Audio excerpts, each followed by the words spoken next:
Black misleadership is happy to still sit in a chair. These old heads need to go, we need fresh blood, to be fair. It can't be just anybody, especially if they're black. Some are happy for a come up and have no intention to work for our issues. When we ask, they attack. No cheerleaders will match the need for decent leadership. Our virtual news pages tell the real story, check the readership. Some of us are silently accepting money from these orgs. We stay in the news, look out, don't let them get you too. Depending on the issue, the type of venue, or whether it boosts ratings and base it on how much they lent you. So check the interest rate. Watch those who infiltrate, denigrate, and celebrate. Be careful of those bold-faced pretending to have their values straight. Don't wait until they do damage to you, they're well ahead of you. They have moves set from A to Z, we're still stuck having plan B to do. Work your plan and plan your work. The road is hard, but it has to be faced. Instead, we're embracing hurt. All of the Facebook shares in the world cannot be enough to make a difference. In this instance, we have to get out of our feelings if we really want to feel omnipotent. They got us looking impotent. We still shouting black girl magic and melanin popping. We out here dropping like flies, beautifully dying, and it ain't stopping. We used to be hashtags, and today we're future shoes. Whole orgs making capital off black death, we stay on lose. Again, this is why we need our own everything. We don't have the luxury to choose. Create our news and commit to views. It seems like we're stuck on snooze. Sleep is the new woke. Stay on scope and hope something changes. Rearrange and negotiate our own deals without having outsiders on our range.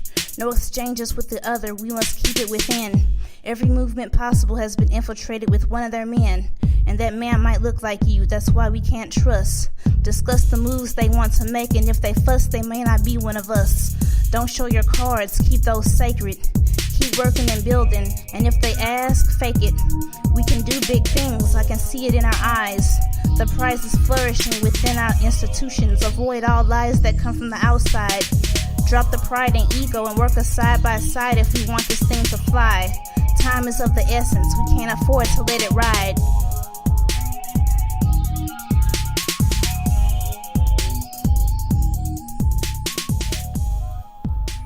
Hello, and welcome to another edition of the Mental Health Cypher. It's your girl, Soul Scribe Amaria. And I'm Sai Shanti. For this week's episode, we'll be talking about social media and mental health.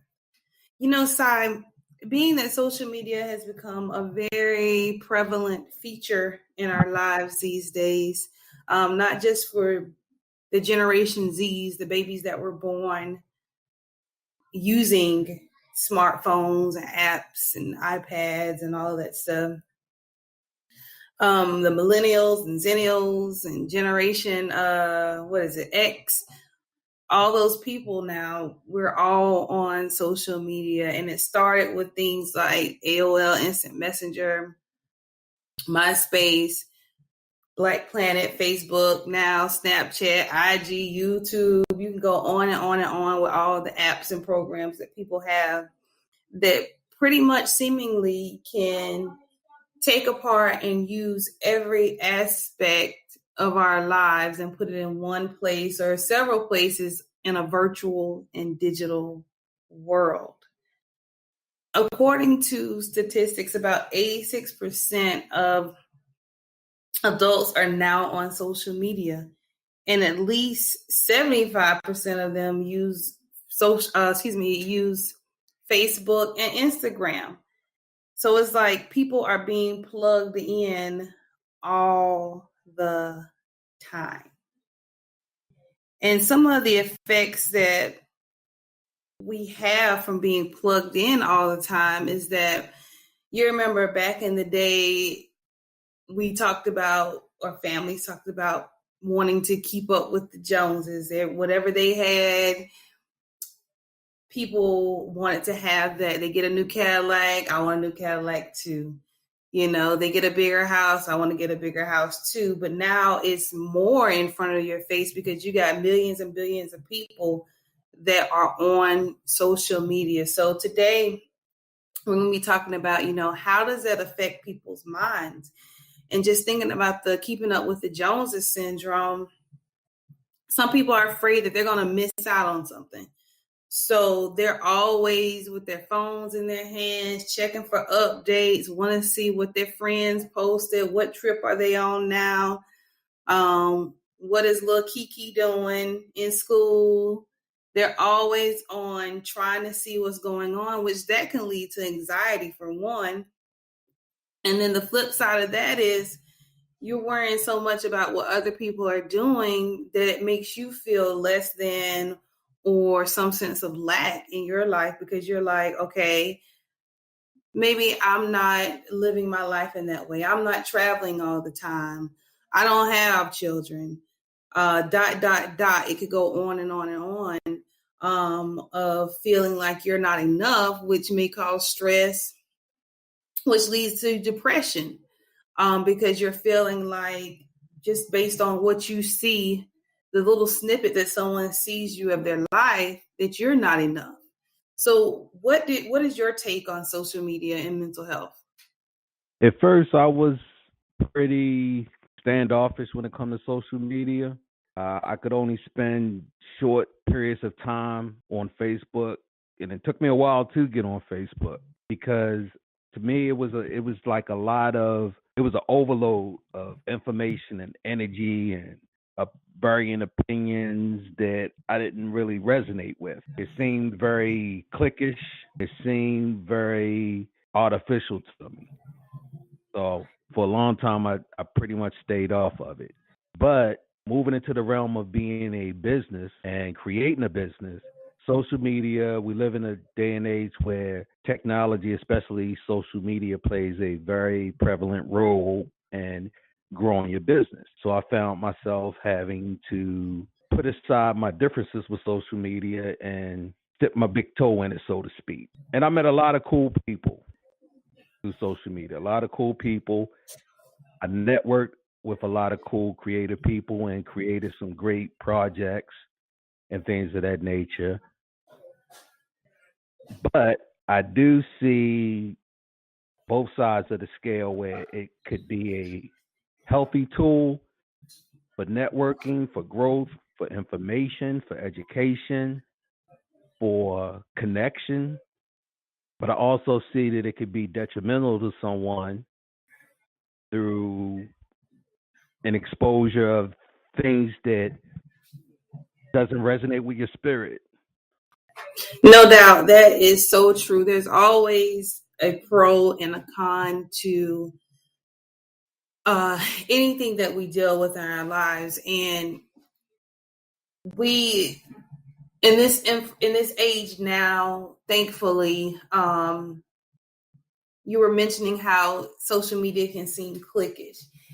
And I see that daily, because it's like some people feel like they need to have a bandwagon, for lack of a better term to use, of people that all think like them and believe like them. And as soon as someone else disagrees, it's like their feelings get hurt. And you can see the outrage, because that's what it feels like to me when I see it.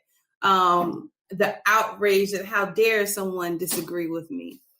And I always go back and think that may be a mental health issue. Like, everybody's not supposed to agree with you all the time. You know, that's what makes growing and evolving so beautiful, is that you're able to learn and connect and see things from a different perspective, not just your own perspective. Some other things that I've noticed is that from an energetic perspective, is that we don't realize that when we see outbursts from people, or we see the smiles and the happy pictures, or even from that polar opposite, the sadness when people are going through something terrible in their lives and they post it on social media, most people, whether you realize it or not, you have that physical reaction to it, that subconscious reaction to it, where you get that jolt of happiness and you want to smile and congratulate them, or you get that jolt of sadness and you start to feel like you're experiencing whatever they're going through as well. And with too much of that going on, if you're not someone that's grounded or someone that recognizes and knows who you are and what's going on in your life, you may care, but it doesn't necessarily affect you.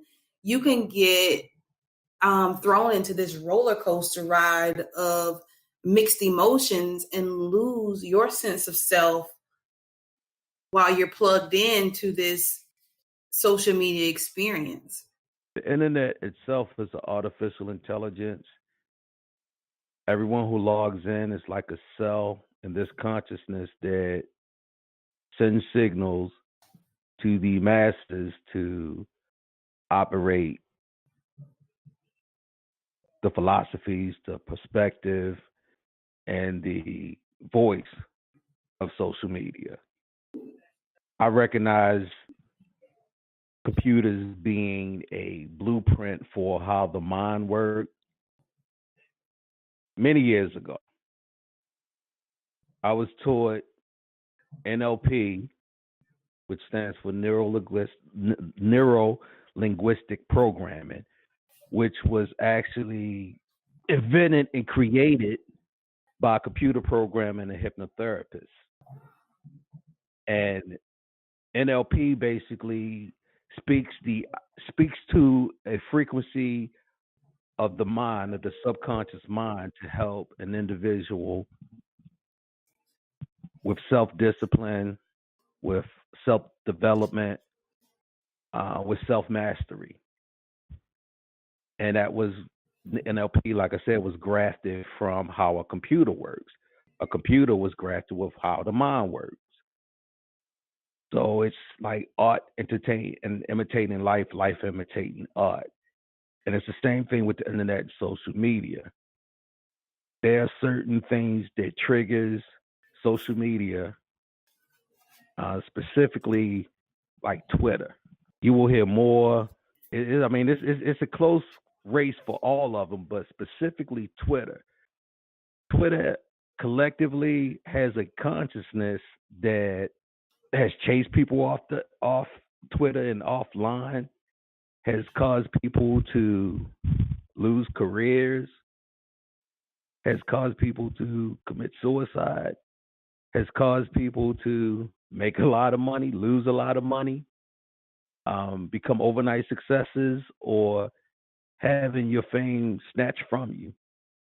It just depends on what the collective consciousness feels to do that particular day, depending on the situation that's presented. So, like any consciousness, social media in and of itself is a form of mental illness, but it's digital. So it's like a digital mental illness. It has its pluses and minuses, like I said, but depending on the individual and how you engage with it and how it can affect you, it could be the best thing to happen to you or the worst thing to happen to you, or you could just be completely indifferent to it. I would like to use social media as a platform to help people with mental illnesses and mental health issues to get the support, the information, and the foundation and the grounding that they need so they can heal. But you can't do that outside of social media. You have to be within social media to do that. So I'm still pretty new to the whole social media game, me personally, because I'm old school. And back in the day, before there was the internet and before there was social media, there was just society and how you interact with people within society. And I pretty much act the way on social media that I do in society, which is I'm an introvert, so don't like to be around a whole bunch of people for long periods of time. Can't do it. Won't do it. I interact with people, then I need to disconnect from people for long periods of time to recharge, to refocus, and to get my mind back in sync with my mind, body, soul, and spirit. And it's the same thing with social media. Social media is a very powerful tool. because it's a collective of all these different consciousnesses, all these different conscious around the world. And if there's a singular topic where you got all of these energies focused on it, it can bring about great change or great destruction. So the more information that's out there and the more people that's resonating with the mission, the movement, if you will, of as a collective being more open, having more open dialogue with ourselves and each other about mental health and realizing it's the foundation for growth. The more that we as a collective can move towards that, then social media could be the catalyst to bring about change and support and healing for many, many people.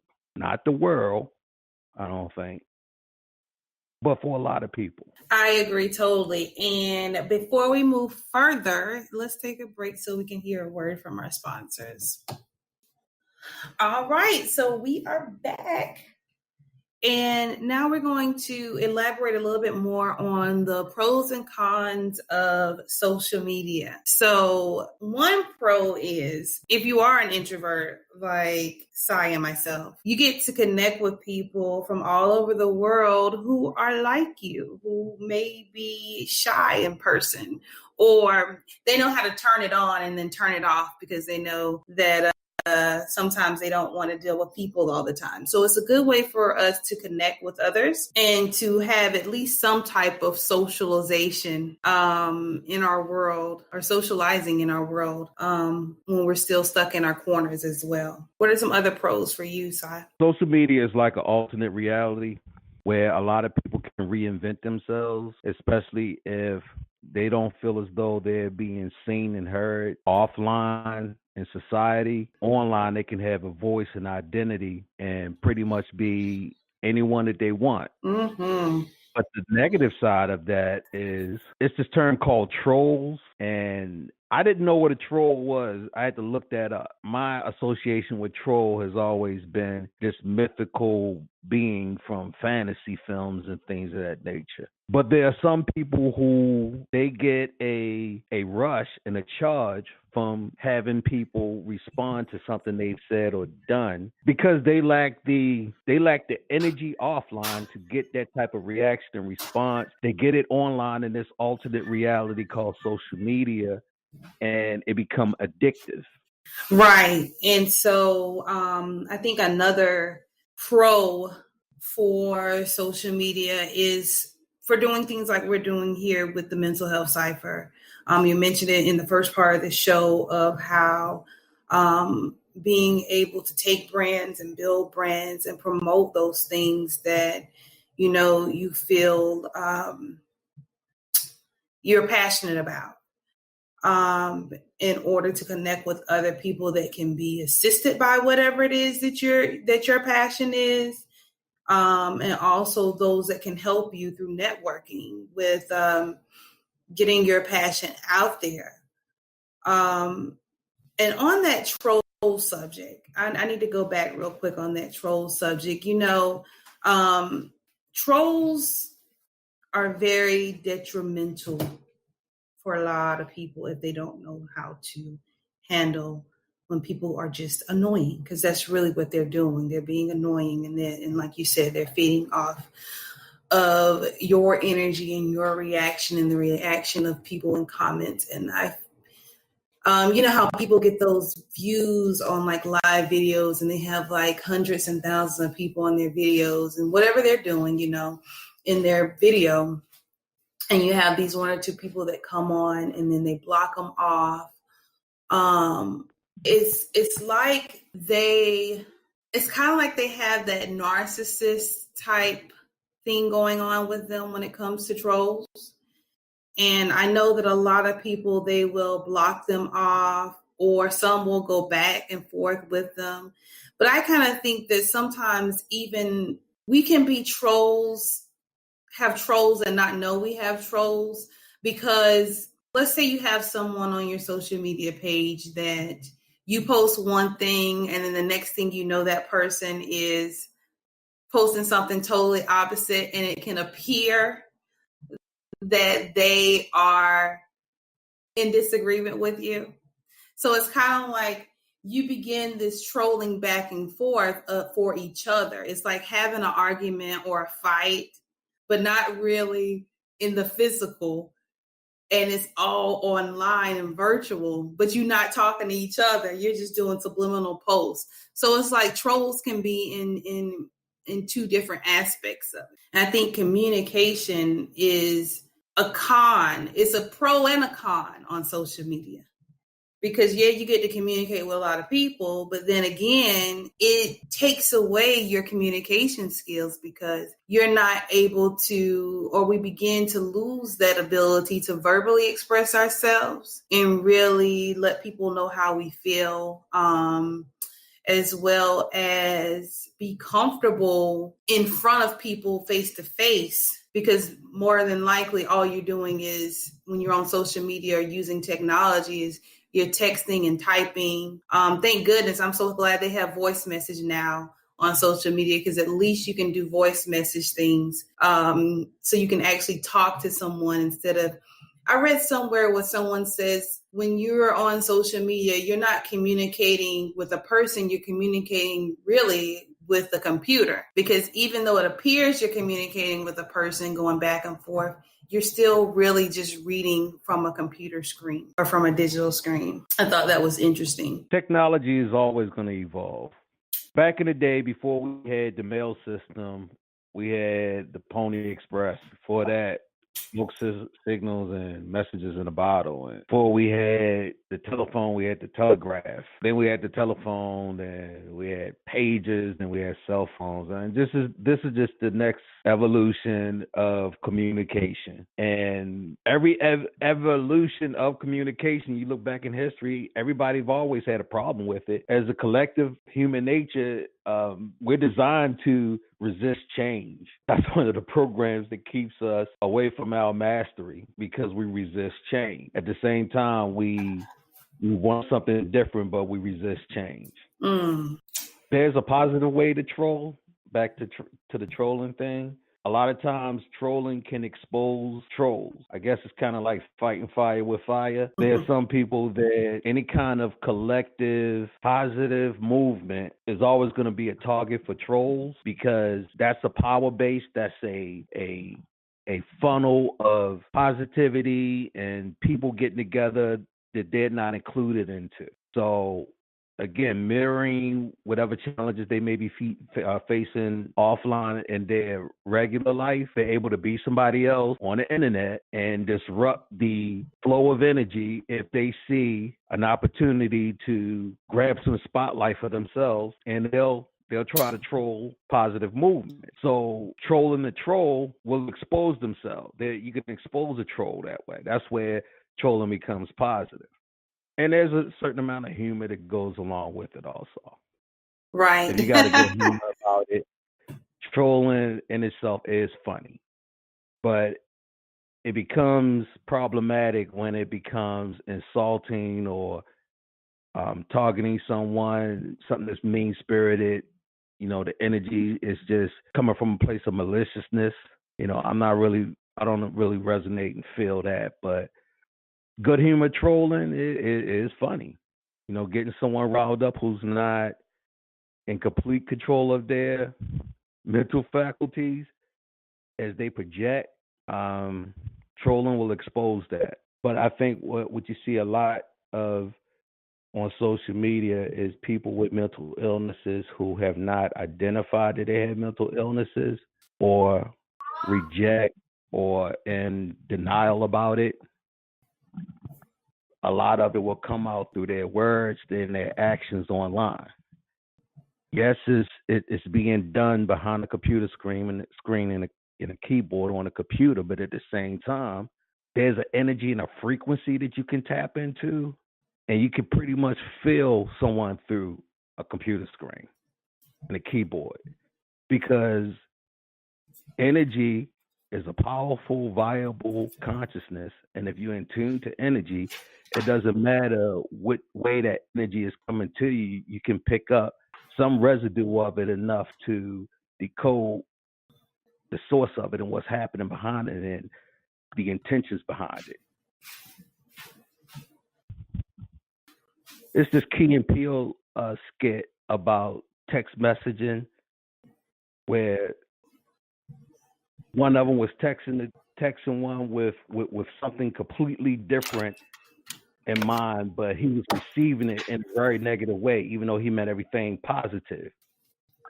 Not only was it a hilarious, brilliant skit, but it was also a testament to our day and age and how we communicate through social media. You know, if you're not able to read people's energy or read between the lines, or if you pretty much stay on the edge of just wanting to snap, somebody sending a text to you and you receiving it wrong could set you off. So now you're being hostile with them. They're responding by being hostile. Well, next thing you know, you got two people arguing on the internet. And now they got a new thing where people tracking down people on the internet and making video streams of them getting into fights and altercations and things of that nature. No doubt. The whole bottom line, my whole point is we live in a society of mental illness that has now created an artificial intelligence called social media that's now bearing the fruits of digital mental illness. A smorgasbord of it. Yes. Pretty much. Yep.